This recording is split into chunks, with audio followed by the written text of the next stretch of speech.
प्यारी बहनों, पीरियड्स एक ऐसी शारीरिक प्रक्रिया है जिससे हर महिला को गुजरना पड़ता है। यह दिन उनके लिए जितना कठिन होता है उतना ही उन्हें इस दौरान अपना ध्यान रखना होता है।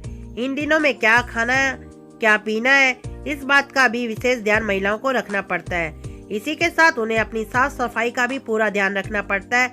साफ सफाई में बरती गई जरा सी भी लापरवाही से आपको कई तरह की बीमारियों का शिकार होना पड़ सकता है, जिनसे सबसे ज्यादा यूटीआई के मामले सामने आते हैं। इसलिए ऐसे में जरूरी है कि पीरियड्स के दौरान वो समय समय पर पैड बदलती रहें। लेकिन क्या आप जानती हैं कि पीरियड्स के दौरान आपको एक दिन में कितनी बार पैड बदलना चाहिए? अगर आप नहीं जानती हैं तो आज इस वीडियो के जरिए मैं आपकी इन्हीं शंकाओं को दूर करने जा रही हूँ। आप अवश्य देखें। स्वास्थ्य विशेषज्ञों की माने तो पीरियड्स के दौरान महिला को हर 4 घंटे में पैड बदलना चाहिए। वहीं इसके अलावा अगर आप पैड की जगह टैम्पॉन का इस्तेमाल करती हैं तो इसे हर 2 घंटे में बदलना चाहिए। हालांकि पैड बदलने का समय इस बात पर भी निर्भर करता है कि आप कौन सी क्वालिटी का पैड इस्तेमाल करती हैं और आपको कितना फ्लो हो रहा है। कुछ महिलाओं को हैवी ब्लड फ्लो होता है तो वहीं कुछ महिलाओं को हल्का फ्लो होता है, इसलिए आपको जरूरत के हिसाब से पैड बदलना चाहिए। यूँ तो आपको अपनी जरूरत के हिसाब से पैड बदलना चाहिए, लेकिन अगर आपको हल्का फ्लो भी है और आपको लगे कि ये पैड और ज्यादा देर तक चल सकता है, उसके बावजूद भी इसे ज्यादा देर के लिए इस्तेमाल नहीं करना चाहिए, क्योंकि वो पैड थोड़े ब्लड से भी दूषित हो जाता है। लंबे समय तक एक ही पैड का इस्तेमाल वेजाइनल इन्फेक्शन, यूटीआई के साथ साथ त्वचा पर रैशेज का खतरा भी बढ़ा देता है।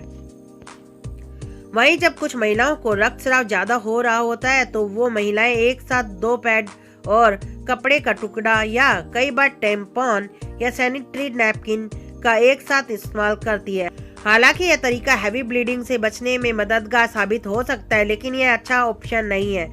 सैनिटेशन का 2 तरीका इस्तेमाल करने की वजह से आप बार बार पैड बदलने से कतराने लगेंगी। इस वजह से वेजाइनल इन्फेक्शन और त्वचा पर रैशेज होने का खतरा बढ़ जाता है। इसी के साथ ही अगर आप टैम्पॉन का इस्तेमाल करती हैं तो आपको टॉक्सिक शॉक सिंड्रोम भी हो सकता है। ऐसा बहुत सी महिलाओं के साथ देखा गया है कि पीरियड्स के शुरुआती 2-3 दिन उनका ब्लड फ्लो हल्का रहता है, लेकिन इसका मतलब कतई नहीं है कि अगर आपका पैड गंदा नहीं हुआ तो आपको पैड बदलने की जरूरत नहीं है। आपको इस दौरान भी लगातार पैड बदलते रहना चाहिए ताकि आपको किसी तरह की स्वास्थ्य संबंधी परेशानी ना हो। मैं उम्मीद करती हूँ कि आप हमारे इस वीडियो से काफी अच्छी जानकारी प्राप्त कर चुके होंगे और आपको अगर लगे कि यह जानकारी आपके लिए काफी मददगार है तो आप अपनों से भी इस चीज को साझा करके अपनी बहनों को भी स्वस्थ लाभ प्रदान करें।